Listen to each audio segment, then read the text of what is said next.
Hello everyone, Z3KO Trinity here. Today I'm going to be doing a book review on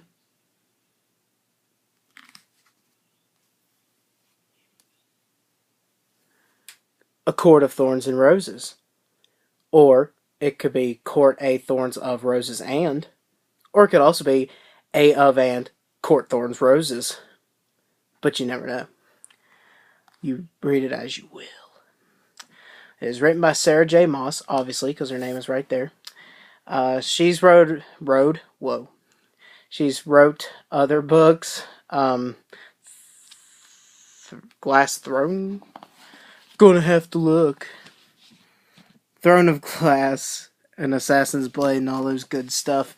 I haven't read anything else of hers. This is the only thing I've read of hers. But this book is really excellent. I loved it. And that's why I'm doing a book review on it. But anyway, what it's about is a girl named Feyre, and it's been a few months since I've read this book, so if I mispronounce anything, then my bad. But it's about a girl named Feyre. She's the youngest daughter of three. Her mom had died of typhus, and when her mom died, she asked her to protect the family and promised her to take care of everyone, which she did, and she never goes back on a promise. Her father, he was once rich, but he put all his money into a trading business, which was across the sea, and he somehow lost all his ships. So he basically became poor, and people who he owed money came and assaulted him. So now he's crippled. I think they broke his leg or something, and now he has to walk around with a cane. So he's basically no good. And her two older sisters, Nesta, I always call her Nesty or Nesquik, and her other sister Elaine, they're not the type to go out hunting or want to get dirt on their fingernails. So Feyre has to go out and hunt for food and all that good stuff. But story begins with Feyre going out hunting for food, and she sees this doe, which she's about to shoot it, and this huge ass wolf just comes out of nowhere and attacks it. And she doesn't know whether or not to shoot the wolf for food, because it is a massive wolf. It's a massive wolf. And she thinks it could be one of those creatures from Perinthian. I think I pronounced that right. Let me take a quick peek. Perinthian. Booyah. But she goes ahead and shoots it anyway and kills it. Not right off the bat, but she shoots it I think twice. It's been a while. But ultimately she kills it and takes it home. They eat it, skin it, and eat it, and all that good stuff. Well, that night, boom! This huge creature, beast-like thing breaks into the house and says, "Which one of you had killed my friend Andras, or Andreas, or whatever the name is?" I think it's Andres, but I might be mispronouncing it. But Feyre, they're all scared of the hideous beast, and of course Feyre says, "I did it to protect my family," blah blah blah blah. And he says, "You will to come and basically be a slave." So she has to go to, I forgot the Perinthian. Here, I'll show you the map. It's a little easier to explain that way. That's where she lives. And then they're going to go past this wall and go to the Spring Court where Tamlin lives. He is the Beast. Because this is a Beauty and the Beast remake, so. But this book is really good. That's basically the gist of it.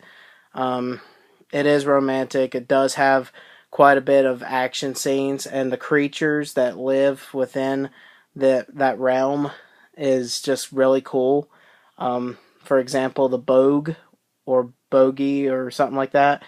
Those are invisible-like creatures that if you look at it and acknowledge it, they can become real and actually kill you.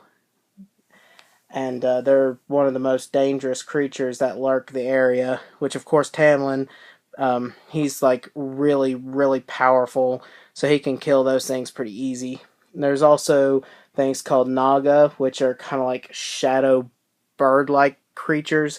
At least that's what I imagine them as, because it says they had really sharp talons and stuff like that. So I just kind of imagine them that way. But this book, all in all, is extremely good. My favorite parts of it was probably actually my favorite characters is Rhysand, even though he kind of started out as a bad guy, but I kind of had a feeling that he was going to be a good guy, which ultimately in the end he was. So I can't wait to read the next book and see more of about him. I hope that it talks more about him, because he's like one of my top favorite characters. And I can't quite remember that guy's name, so I'm going to have to go to... Actually, it's in the back. He's a guy that wears the fox mask. Lucien. Or Lucien. See, I'm mispronouncing all these things horribly. Rhysand. Lucien, yeah. But Lucien is one of my absolute favorite characters. I feel so sorry once I heard his story. I'm not going to spoil anything just yet, in case you haven't read the book. But, you know how in Beauty and the Beast, the witch curses the prince, and he has to look like a beast forever, right? Unless he, finds true love or whatever. Well, this is similar, only they all have these masks. They were in a masquerade party, and the witch woman curses them, and they have to wear the masks at all times. They can never take the mask off. And he has like Lucien has a fox mask, and I can't remember what Tamlin's was.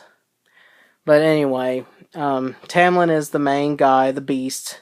I really loved his character. He is really epic. The way he can fight and how powerful he is. I really enjoyed Lucien, like I said. He was hilarious. And also, he was really mean a couple of times, but given his backstory, I can understand why. But there's just a lot about this book that I really did enjoy. I really loved all the characters, loved the maids, I thought everything was cool, how she didn't see that many people and kept planning her escape, when all reality there was several people there, just they were hidden from her sight, she couldn't see them. And I thought that was pretty funny and really cool. But if you have not read this book, I highly recommend it. The second book is out now. I do have it. I just haven't read it yet. Right now I'm letting a friend of mine borrow it. But I can't wait to read the second one. It's going to be absolutely incredible. But now I'm going to spoil a little bit about it. So if you have not read this book, you could stop the video here. And I will see you guys in the next episode. But as for the spoiling part, there was a few things I really didn't like about this book, and it's just me personally, but like, I like the story idea of Beauty and the Beast, but I liked it because she was in love with the Beast from how he was on the inside. She saw him as a good person on the inside. Well, this book, Tamlin had like abs, and the main character, Feyre, kept commenting about how hot he was, and I think that kind of took away from the whole Beauty and the Beast thing, because Feyre is a very lustful character. Like, she had this guy, oh gosh, I can't remember his name. I'm sorry, this is like a totally bad book review, but if you want better book reviews, you can watch other people. But, anyway, she basically used this other guy as like a sex thing. Like, they just get together, have sex, and that's it. So she is a very lustful character, which I do not like. That's just me personally. I know a lot of people usually do like enjoy that kind of stuff in books, but I don't care. So the sexual stuff in the book was like a downfall to me personally. Um, and also the very end where she had to kill innocent people, I can understand because it had to show how evil and cruel Amarantha was. And I hope I said that correctly. But I just didn't like how she had to kill those people. But that's just me. I mean, it did give the book suspense. It did show like anything could happen, and I thought it was epic how he had the heart of stone, and she had to think real hard about throughout all her experiences and stuff. And I thought that was really cool. So this book is great, but those are just the little things that I didn't care about. But anyway, I absolutely love this book. Cannot wait to read the next one. I hope you guys enjoyed this book review. I can't wait to see what kind of powers she gets as a high fae.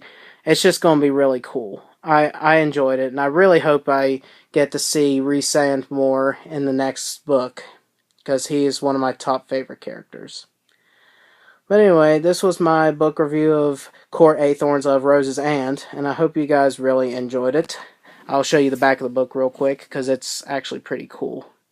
It's like the crown and all that good stuff.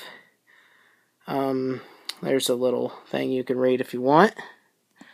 But yeah, I can't wait to read the next book. I'm sure she's got the other books that of hers. I'm sure they're really good as well, but I just really enjoyed this book. I love the romance, loved the action, loved the characters, and I loved the really cool creatures and the whole concept. I'm going to show you the map real quick. I know it's a long video, and I'm sorry about that, but this is the map of the whole area. Mortal Lands is where the regular people like me and you live, and then in and all those other places, Perinthian, and I think it's Hyro. I could be wrong. Hybern. My bad. Hybern. Those are like where all the creatures, immortals, and high faes live.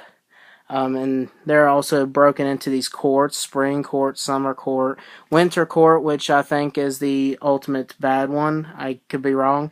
Day court, night court, and all that good stuff. So, and we haven't even been to this way yet with the fairy realms. So, I'm sure we'll see more of that in the upcoming book. But I'm sorry I kept you guys too long. I hope you enjoyed the video anyway, and I will see you guys in the next video. Peace!